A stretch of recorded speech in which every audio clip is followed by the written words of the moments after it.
ای آنکه سمندت همدم میرانی میدانی که در روی زمین مهمانی امروز پیاده ها سوارم پگاه تو نیز پیاده شو که در میمانی این همه خانه تو این همه جا این خانه نه بام داره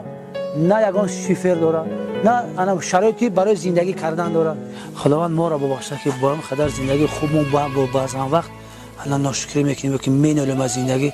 انا زندگی را به زندگی عموما شرایط زندگی نداره زندگی میکنه امروز 3 فرزند طفل خوب بخرین یگان کودکای گرمکش بکنن در زمستان همین خیلی سومه جان یک خانه هم میسازیم ان شاء الله برای شما مهیا میکنیم خدا خیر روزای نزدیک باز ما میایم خیر امید دادره که عزیزم خیر